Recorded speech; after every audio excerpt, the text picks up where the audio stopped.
she was telling me that her mom is the toxic one and she cannot get rid of her mom. What would you say to my student if you get the chance to meet her? Firstly, I'd say stop labeling your mother. She's toxic, yes, but she's your mother. The more you say toxic mother, the more your brain remembers that. Don't try to change them. Don't try to make them understand what's wrong with them. They didn't choose to be this way, and they're trying their level best to be the best mom they can. What about cheating? A couple of my clients have said, it's normal, no, for guys to do this at least once. And I'm like, where did you learn this from? Some people say, well, what if it's micro-cheating?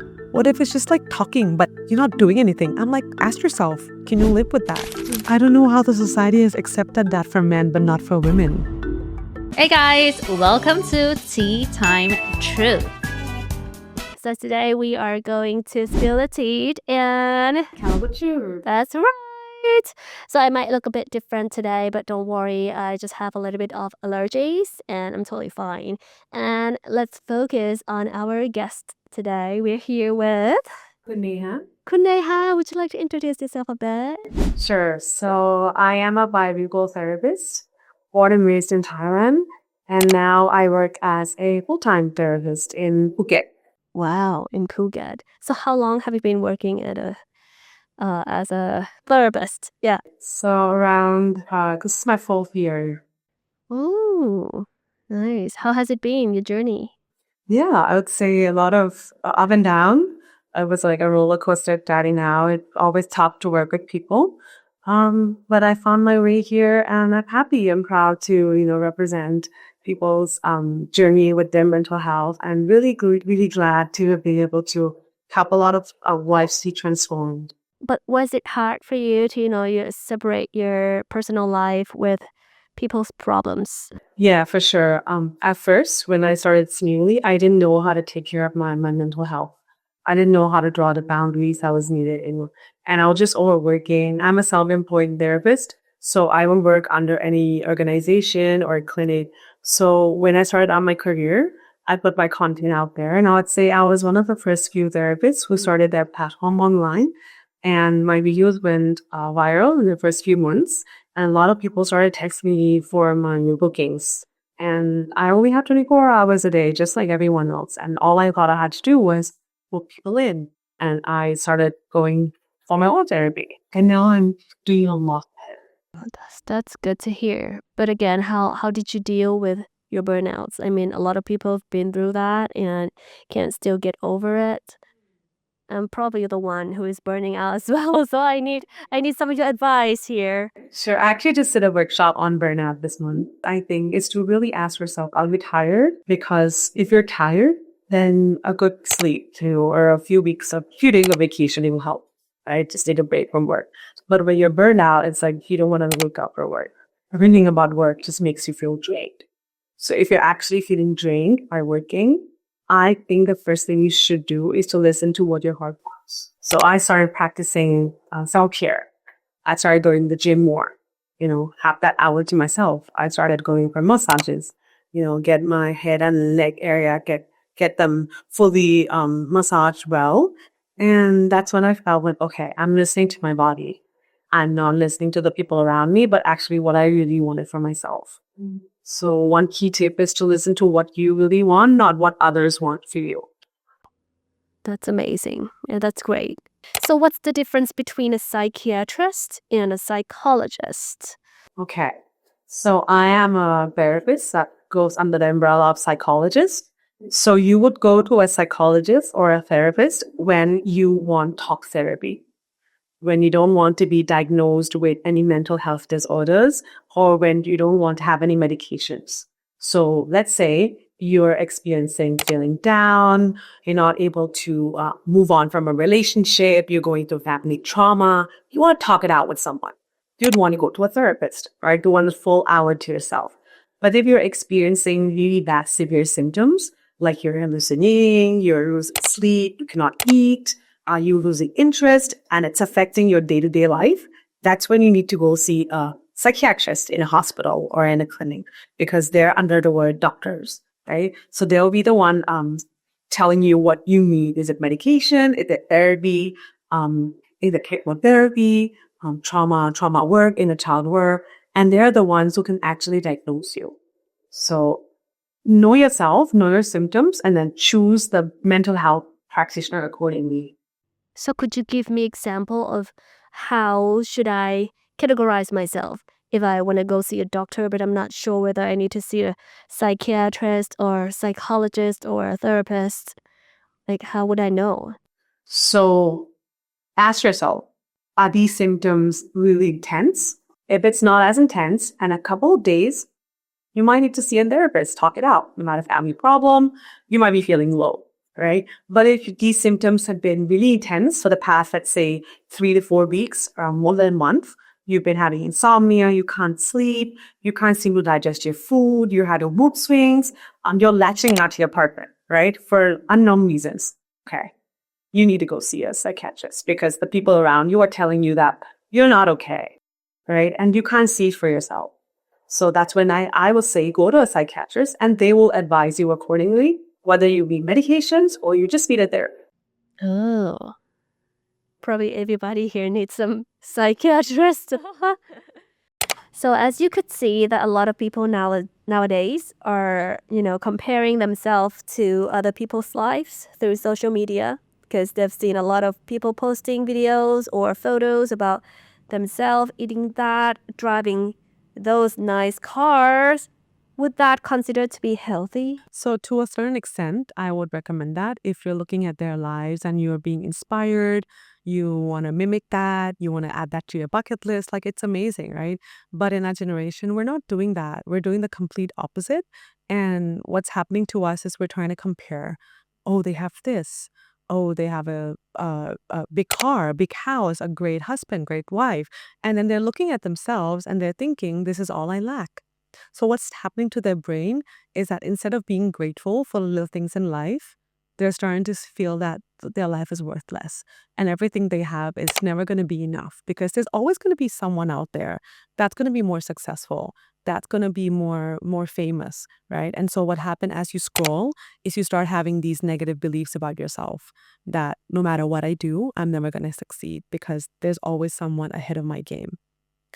And when you wake up with that same thought every single day, you're not living for your own dreams anymore. You're trying to run after someone else's dream, right? You're trying to be someone you're not. Like buying that bag for who, right? To post on Instagram to show the world that I earned that. But internally, you're not happy with that bag. You had to work you had to work hours just to get that bag on the shelf. And in a few months' time, you need a new one, right? So be authentic with who you are. If you enjoy Instagram scrolling, do that. If it's becoming toxic, take a break, right? And then get back to it. But how would you feel inspired? It's like it's easy to say that you should be inspired when you see someone become super successful. But again, it might be hard for someone to feel that way. Yeah, it's a good question. To be inspired, so when you really understand that you don't have to be ahead of the game, you can learn from those around you. If you have that mindset that you always have something to learn every single day, you're never going to feel like I'm not good enough or I'm jealous of them because you're always going to look for opportunities to be better. So if you look up to someone and you look at their Instagram and you're trying to tell yourself, I want to be inspired, ask yourself, what is something you feel like you've always wanted to do, but you never got yourself to, right? And start working on that. And one day people are going to be inspired by you because you showed up as who you are, not who you want, not what the world wants you to be. So lately, people are creating fake identities and using others' photos. Some communities even sell these images. What kind of psychological condition might they be experiencing? So these people are people behind the cameras, right? They're afraid of who they are. So they have to create this false image of who they think they want to be. So I'd say these people are people with low self-esteem. They have no beliefs in themselves. They probably have been through so much trauma that they think the world doesn't accept them the way they are. They have low self-love. They think they're broken inside. That's why they have to create this false identity. And it's so hard to live life like that because you're always in the shadow. right? And a good example would be people who experience cyberbullying. The people behind those cyberbullying are these no profile images, right? And on the other apps, they're showing themselves as someone they're not, right? But on the other app, they're criticizing people, right? To bring them down so they can feel like, okay, I'm getting ahead of them. So how could we fix these people? If we want to fix them, if we want to help them, because I do feel bad for them. You can't. If they don't want to be helped, you can't, because they chose this lifestyle, right? Unless and until they realize what they're doing is not something that is beneficial for them, if they don't internally realize that, no one can help them. I'm sure there are friends out there who's trying to support them, right? Who's trying to bring them out of it. But if they don't see any value in changing, no one can get to them. So you're saying that we can't help people who doesn't want to be helped. Exactly. Just like people who come to me, if you're being forced to come to me, I'm not going to take you in. Please go. Because you're wasting my time and your money. What about some people who are struggling with their financial crisis and they're still trying to buy expensive stuff to impress people they don't know on social media? Would that be considered the same issues as we earlier mentioned? I'd say on us similarly, yeah, for sure. They're still trying to be someone they're not, right? They're still, in psychology, we call this conformity. What's that? So when you try to follow the crowd and then you lose your sense of identity, and once you do a lot of that, you don't know who you really are and what you really want anymore. So who you once were, now it's been clashed with who you have to be. So if the people around you are hopping on certain trends, you feel obliged to do the same because you're conforming to the societal norms.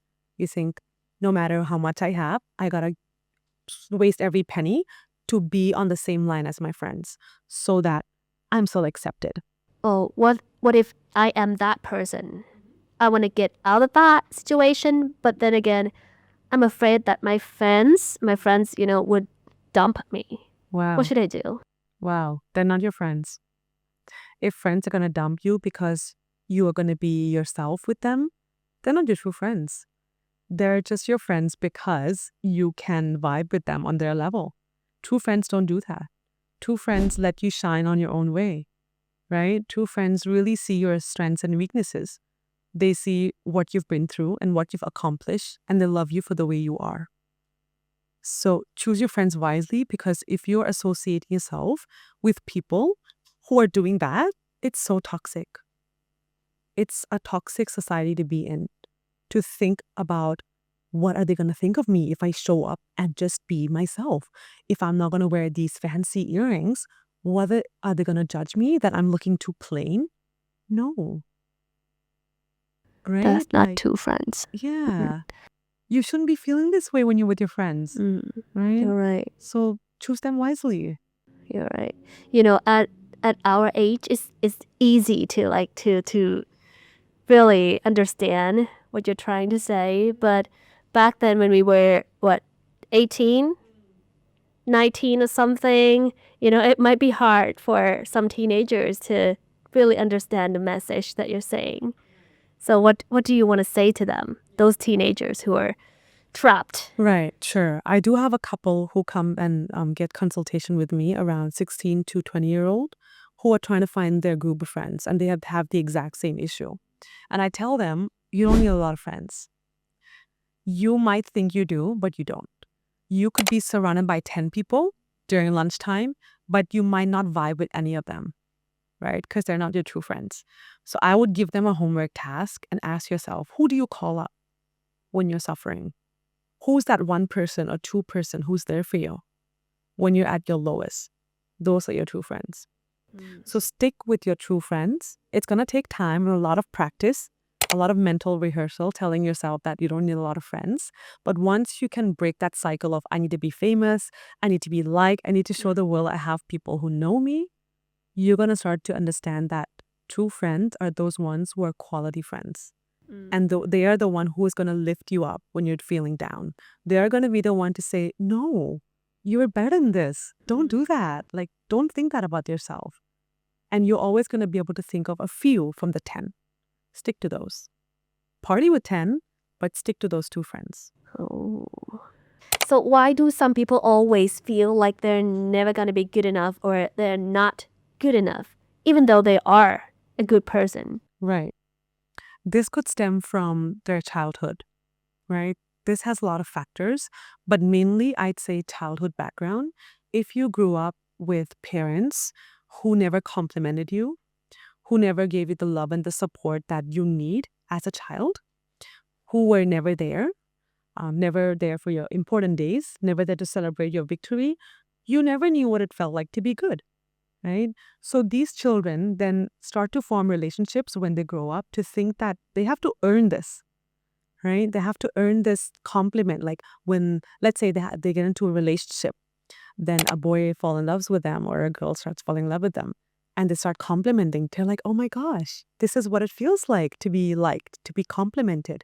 Then they hold on to that. And once the relationship is, let's say they break up, that's it. That's the end of it. They go back to feeling not good enough.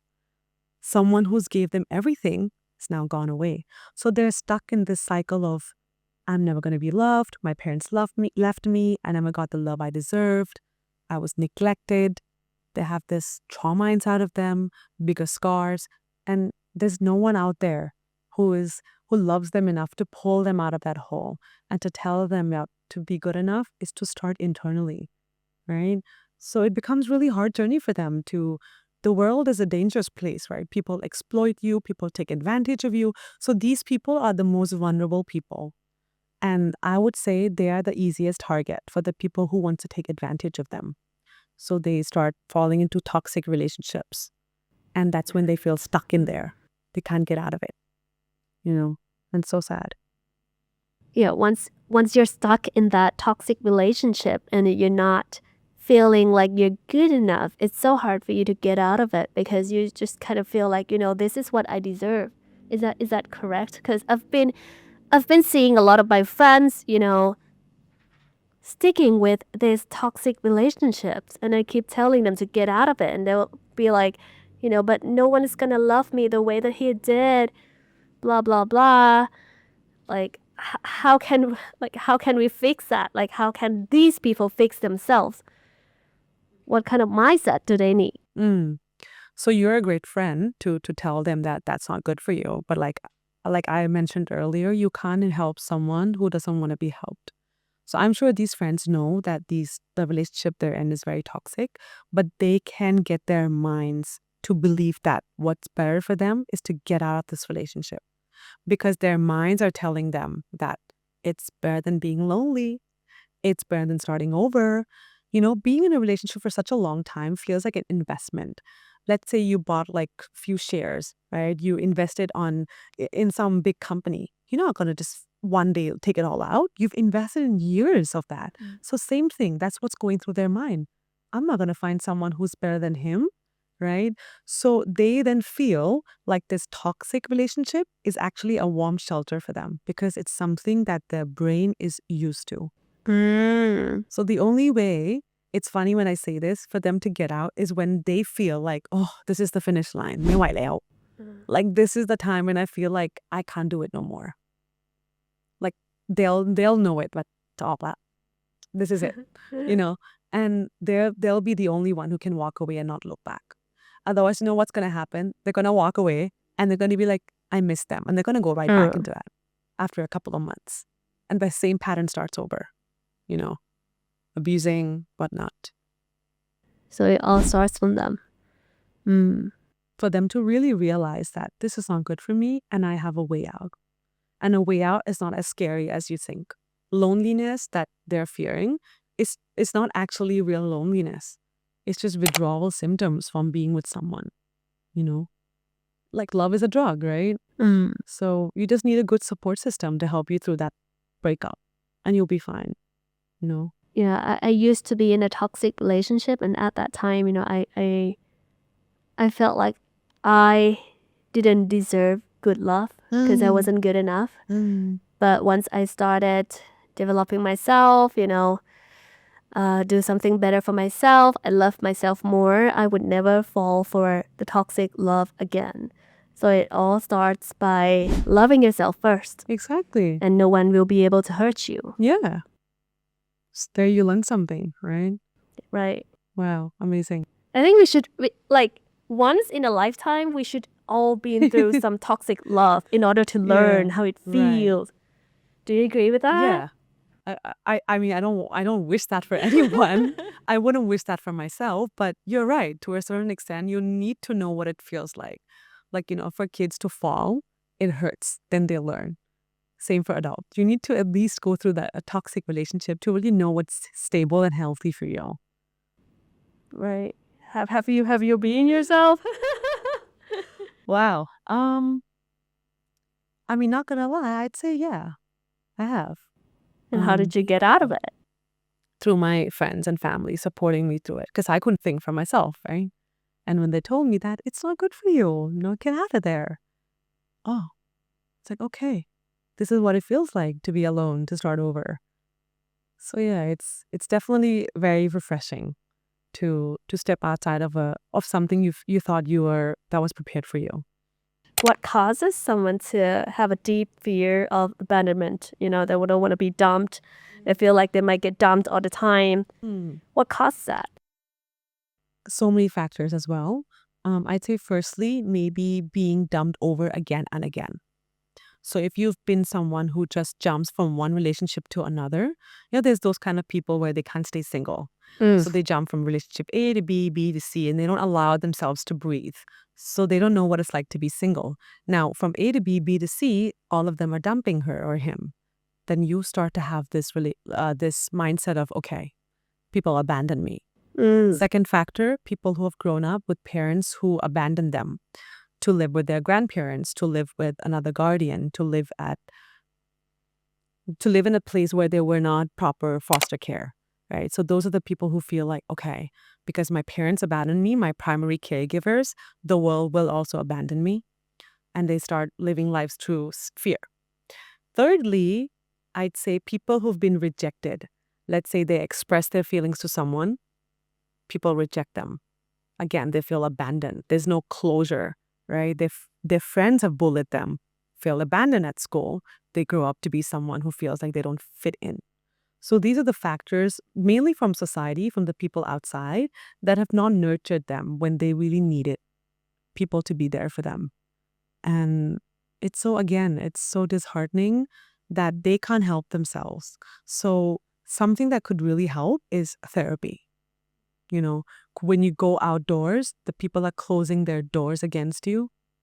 Who do you go to, right? If you have the money, come to a therapist. If you don't, go to those services that are free, right? Because the people like us will be able to guide them that this is what's best for you, right? And to start having these, like, reframing their thoughts that this is not what the world out there wants for you. It's just your past that has made you feel this way. Right. So as a family, if I were a mom trying to protect my children from feeling this way, what am I supposed to do? How am I supposed to treat my child? So ask them, check in with their feelings. How was school? If they're talking about their feelings with their friend, they felt left out of school, something people feel very, very occasionally, right? You can tell them, okay, talk to me about it, right? Let them have that safe space to talk about their feelings, to voice out what it is that they're going through, instead of just saying, it's fine, you'll be better. I've gone through so much, you're just a little kid. No, don't invalidate their feelings, right? They're part of growing. What they need the most from you is ears and eyes focused on them. And that's when they learn that, okay, you're not abandoned, you're having a bad day at school. And you can talk to mom about it. School today. Did Sarah talk to you? Yeah, mom, she did talk to me. Good. So what did you learn? Well, I learned that yesterday was my bad day and today Sarah is all good. Did you feel abandoned today? No, I'm all good. Right? So then they start having these connections that, okay, friends banning me is not abandoning me. She was just having a bad day. Right. And she lashed out at me. Right? Right. So family is super important in this case. Very, extremely. The most important characters in your life from year one up until you go to university, I'd say, or like maybe 13 years old, because they're the ones who program you for the world outdoors, right? And when you go out there, there are all these kind of people who have different sort of parenting styles who are preparing them for the world, right? So friends matter, but most importantly, the family behind that. So, if I'm the one feeling this way, being afraid of being dumped all the time, how am I supposed to heal myself or stop thinking in that kind of way to stop hurting myself? Okay, so if you have fear of being abandoned and dumped over, how can you work on yourself? Right. A couple of ways. Firstly is self-compassion. So how you do that is you wake up every day, starting with affirmations. So you might have heard this from different coaches, different energy healers. Talk to yourself in the mirror, right? I'm good enough. I'm lovable. I'm able to have a life I deserve. I'm able to attract people of my same level of energy, right? Talk to yourself in the morning because that's when you're the most powerful, right? The brain hasn't gone through any stressors in life. Secondly, accept that you've been through a lot in life, right? Acceptance is key because you cannot practice self-compassion if you haven't fully accepted that you've been through a lot yourself. Validate yourself that you don't have a good past, right? And thirdly, surround yourself with good people who lift you higher, not people who start feeling jealous of you or criticize you or make you feel down or small in groups, right? So pick your friends, family members play a very important role. If you're closer to your dad, make him your safe space. If you're closer to your siblings, confide in them, right? So family, friends, society, and work on that affirmations every morning. And slowly you'll start to be a better person. You'll start to see yourself from a different lens. Right. Again, it all starts from you. But I've given suggestion to one of my students to kind of just choose your circle. And she was telling me that her mom is the toxic one, and she cannot get rid of her mom. And I just I couldn't give her any more suggestion because she said that. So what would you say to my student if you get the chance to meet her? So she is at an age where she's still at home and she's stuck with her toxic mother. Firstly, I'd say stop labeling your mother. She's toxic, yes, but she's your mother, right? So she can be doing all those nasty things to you, but the more you say toxic mother, the more your brain remembers that. My mother, toxic. Toxic, mother. So start drawing boundaries. No label, she's my mother. Start drawing boundaries. I'm only going to talk to her when I feel like, when I can, when I'm in a good mood, right? If I'm not presenting myself well, or if my mom is not at her best state, we're going to have some space here, right? So go to your room, go outdoors, only have conversations when you know you can take her unpredictable behavior. And thirdly, try not to control or try to change her. You can't. You can't change your parents. You've been trying to for years. If you could, they would have changed, right? So don't try to change them. Don't try to make them understand what's wrong with them. You can't do that. They think there's something wrong with you, right? So let that belief go that they will change. Once you can do that, it's hard for kids because they have expectations, right? But once they understand that you can't expect much from them, you will start to realize that they didn't choose to be this way. They're this way because of their past. And they're trying their level best to be the best mom they can in their eyes, right? So practice setting boundaries, being with yourself, don't label her, and have the least expectations possible. Her life will change if she's listening to this. Oh, that's so nice of you to say that. Thank you so much. Okay, if someone keeps returning to an abusive partner, what psychological condition does that person have? I would say identity confusion, right? Identity confusion? Right. I'm not sure if that's a condition on its own, but it's a term that can be described to this group of people who are so used to something that is not good for them, right? So they they have attached themselves to this person, and they now feel that this is something that completes me. They feel like abuse complete them. Right, because this person has been through a lot of trauma growing up. So let's say they grew up with parents who always abused one another, right? Parents who eventually took a divorce because of physical harm, verbal abuse. There was never peace at home. What does this person think? This is normal, right? Once they enter school, they talk to their friends. They're like, your parents don't do this. This is normal for my family. I go back and I hear shoutings all the time. Things break. People get hurt. I see blood. I talk to my mom. She cries. It's normal for me. I become their parents. I take on that role. So what happens when they're in a relationship and someone is very good to them? This is not normal. This is not something I'm used to. So they start drawing and attracting people who hurt them. So people who are getting into these toxic relationships are the ones who feel like this is what I deserve because this is what I've been through. This feels familiar. And it's This is so sad. sad. It is sad. How do we stop this cycle? Like how? It's just too sad. I know.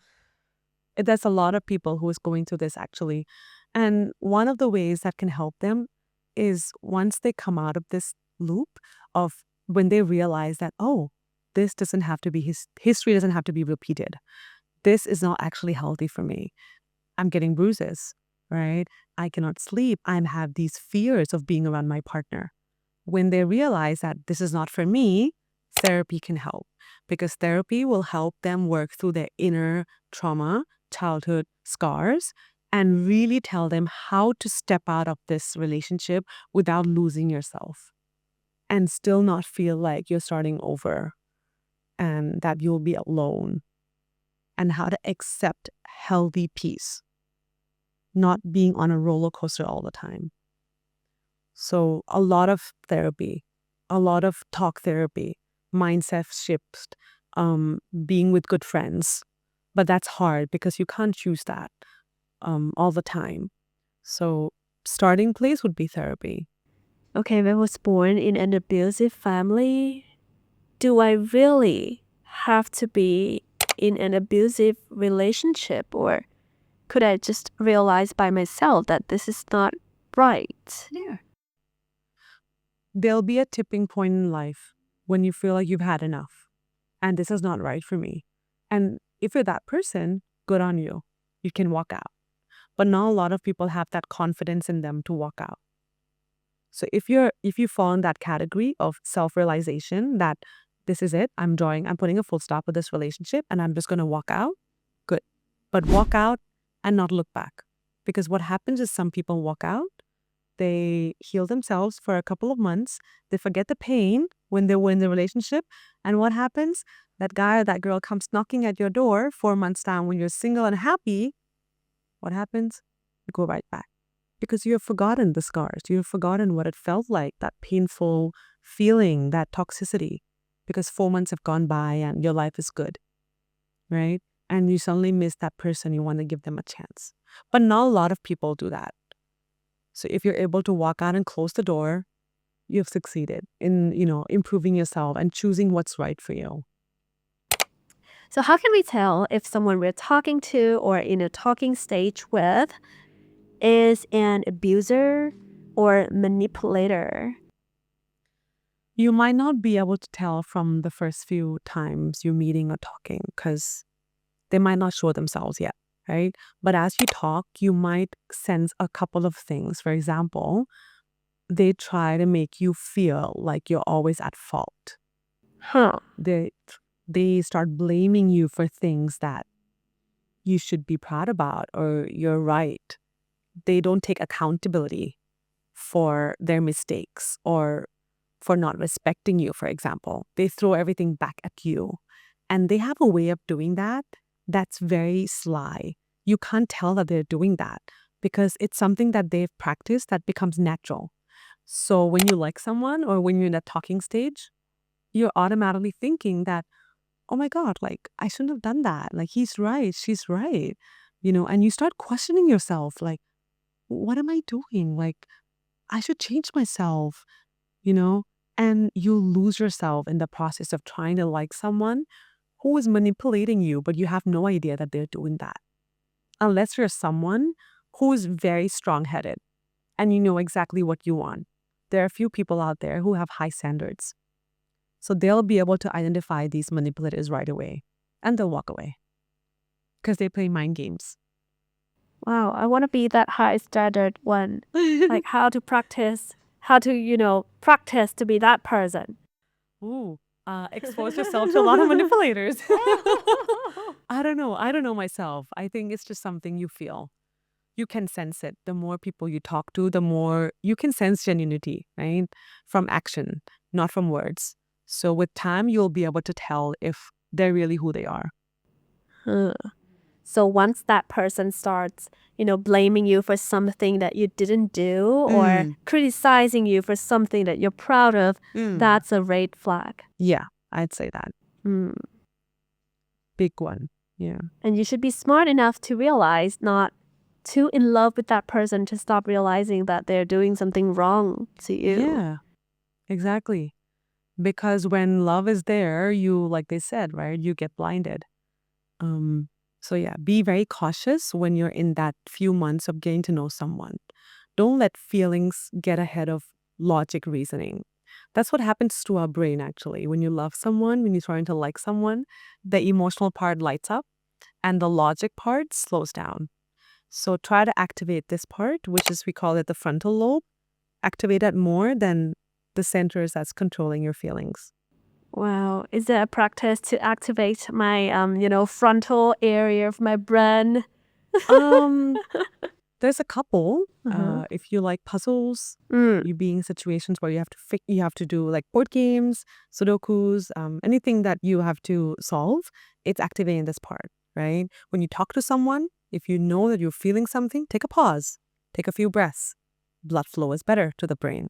Okay, am I using my emotions or am I using my logic and reasoning, right? Take a pause would really help because that pause will then get you to come back to your senses and you'll start talking without your emotions. Huh.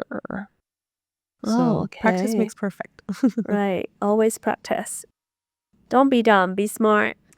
Give me 3 major red flags, according to therapists, that indicate it's time to leave a relationship or that person you're talking to. Okay. There's a couple, and of course, not everyone has to base every decision on these 3 red flags, but I would say the first one is when there's physical or verbal abuse. So there's physical harm to your body. That's not something any human should tolerate, right? Secondly, when you start feeling isolated from your friends, from your family, you're being controlled. You feel like you're in that box, like you're being prisoned, right? That everything revolves around them. This relationship is making you feel tired and you can't have your own life outside of your relationship. So that shouldn't be the fact. And thirdly, I'd say loss of respect. If they don't respect you when you're inside, they're not going to respect you when you're outside with the world, right? So if they don't show you respect, they don't speak to you kindly, they look down upon you, they exploit you, I think it's enough reasons for you to walk away. Because if there's no respect, they can't be love, right? Love is based on respect and self-understanding and teamwork. So look out for these signs. And if you have all 3, you shouldn't be in there. If you have 1, work through it, right? What about cheating? Oh, Would that wow. considered to be one of the respect issue? Oh, cheating. Oof. I don't know what to say about that. People have taken it to the next level, as in from the people I talk to. Cheating is something that I feel not everyone feels like it's a red flag. Huh. Right. Because you would be amazed to hear Interesting. this. A couple of my clients have said, it's normal, no, for guys to do this at least once. And I'm like, where did you learn this from? And she's like, well, my friends have told me, and even my boyfriend guy friends have told me that it's okay, once. Give him a chance. And I'm like, so this is what you think it's normal? And she's like, yeah.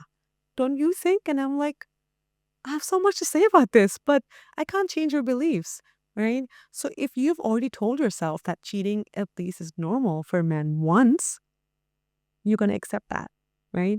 But if cheating is unacceptable, don't give that person a chance. Don't show them that there's room for them to do it again, right?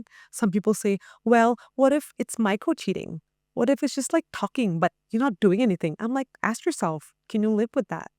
Can you live with the trust issues after that? You're going to be checking his phone. You're going to be paranoid when you go to bed, right? So if you can live with that, sure, that's not a red flag. You can't live with that. It's sort of like disturbing your mind. Put an end, right? You're not going to be with someone who disturbs your mental peace. You want to be with someone who showers into that. Because I've heard about this, saying where they said that boys and toys are something that should be together. Boys and toys, toys mean like girls. Yeah. I don't know how the society has accepted that for men, but not for women, right? As you can see, on the news, when guys would cheat on the woman, and it would consider to be fine. Right. But once a woman is cheating on a man, then it's considered to be something else. Exactly. So I think this society, our Thai society, plays a huge role on what people think is cheating. And it's really sad I don't want to speak for women. I'm sure there's a lot of men who go through this too. So I just think it's sad for people to accept that cheating is normal and that it should happen to them at least once in a lifetime. It shouldn't. It should never be a norm, right? It's a choice. So now I believe we're going to talk about a very hard issues that, can't easily be solved because it's about family. You cannot just run away from your family. It's not that easy. So let's get to the question. Growing up in a violent household, how can this affect our adult relationships? There's so many psychologists that comes and talk about attachment styles.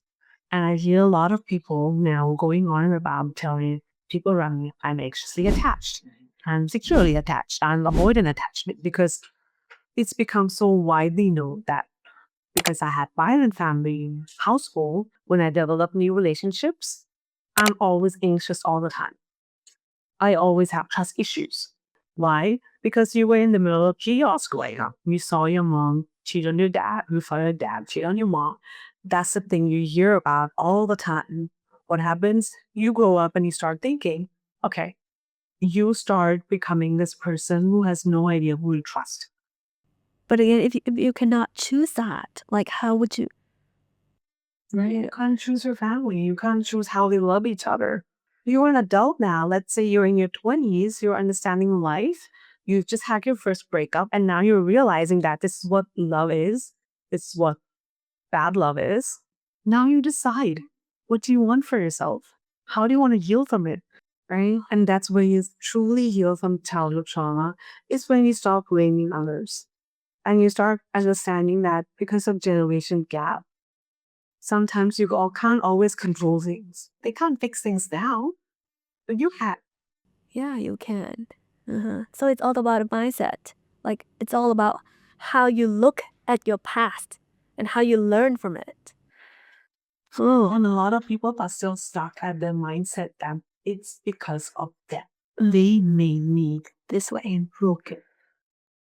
Right? And they tried their best. They're just human, just like us. It's their first time too.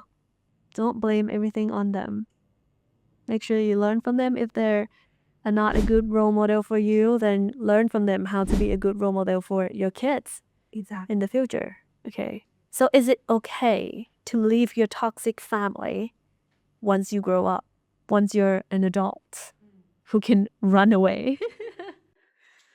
I mean, it is okay, right? You're an adult. There's no wrong decisions here. If you want to move out, you can. What's stopping you? If you want to do that, it's totally fine, right? Just be who you are. Be authentic to yourself. If you're running away and you're doing it because you think you have to, your heart doesn't want that, come back, visit. stay in maybe a different house next door, right? Start creating boundaries. But if moving away is the best thing for you, it's something you always wanted, you feel like you finally gained that freedom, go ahead. When parents pressure their children to succeed, even though they have a good intention, are they creating emotional wounds? I would say as parents, be that person for your child that you're supporting them when they're at their worst. Let's say they got a B, they didn't pass the interview. Be there for them. Talk to them, don't pressure them. That was a good chance. They gave it a shot. It's okay. Didn't fail, right? It was just not meant for you. We'll start over. Keep going. But most parents, they don't know what they're doing. Isn't, oh, really? Look at that girl. Look at that family, right? So, it's not good. So as a parent, if you want your children to succeed, how are you supposed to be talking to them the way that you're supposed to talk to them? Like, how? How you talk to yourself. What do you want to hear? Say that to them. It's going to be hard because what comes automatically is what goes out to them. But take a pause. Let that logic mind come into play. Think about the words you're going to use because they're in the sensitive stage of life, right? They're hurting. Validate their feelings. What do you feel? Talk to me. Yeah, I didn't pass my lawyer exam. I have to wait next year. It's going to be a long wait. And my friends are going here and they're getting ahead of me in life. And I'm just stuck here, Mom. What do I do? It's okay. Cry out. You did your best. So how you talk to yourself, that's how you talk to them. แล้วเราก็เข้ามาสู่ช่วงของการเรียนและการทำงานกันแล้วนะคะซึ่งเรียกได้ว่าเป็นส่วนที่ครูเบียนอยากให้ทุกคนเข้ามาฟังจริงเพราะว่ามันน่าจะเป็นเรื่องที่เกี่ยวข้องกับวัยพวกเรามากๆนะไม่ว่าจะเป็นน้องๆวัยเรียนหรือเพื่อนๆวัยทำงานทุกท่านนะคะวันนี้เราจะให้คุณหมอมาแชร์เกี่ยวกับวิธีการรับมือกับปัญหาต่างๆสำหรับวัยเรียนแล้วก็วัยทำงานนะคะก็เดี๋ยวเราเข้าคำถามกันเลยนะคะOkay, if fear of failure keeps building up, what could it lead to? We're not robots, right? But then you start to overpressure yourself. And people who overpressure themselves become perfectionists. Perfectionists becomes people who gets burned out the most. So it's really, really important to identify whether you're pressuring yourself or it's those around you. Because if those around you are pressuring yourself with you, it's easy to deal with people outside.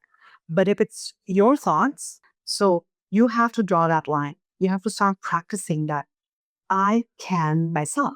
So again, if I am a perfectionist, how to fix it is that to tell myself that it's okay to mess up.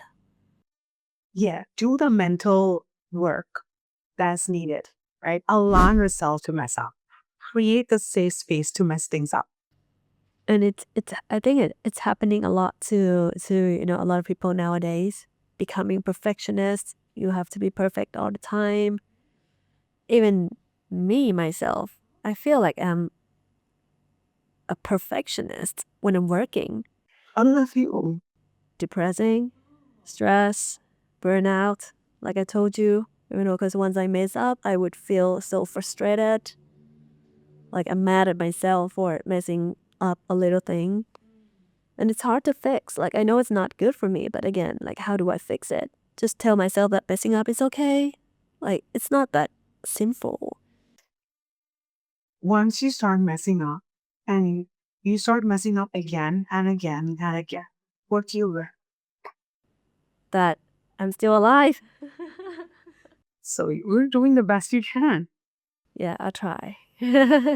If we are stuck or if I am stuck in a toxic workplace, how should I cope with that? What's toxic about it? Right? Let's identify. Is it the work itself? If you enjoy the work, it's the people. Ooh, can I control them? Is it my manager? My boss? Can I do something about it? If you can't, start creating safe space outside of work.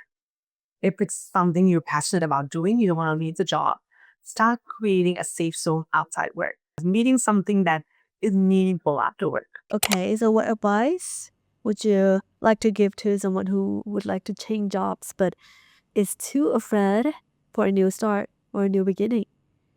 Walk out of your old workspace at your own time. And you're not going to be left jobless.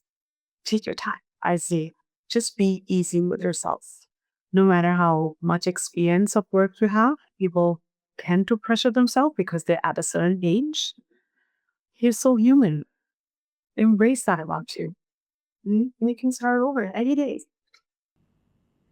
What do you think about, the age problem or age issue where in Thailand it's hard to start over at 30?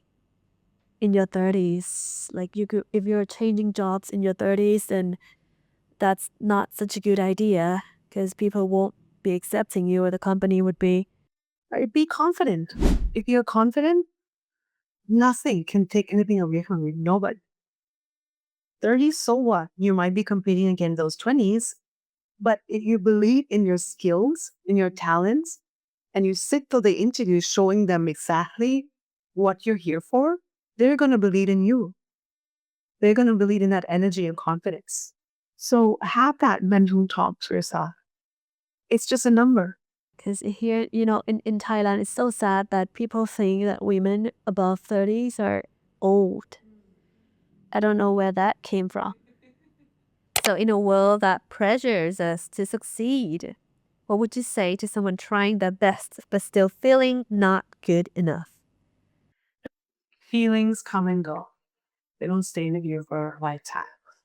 So if the world is moving really fast, it's okay for you to slow down.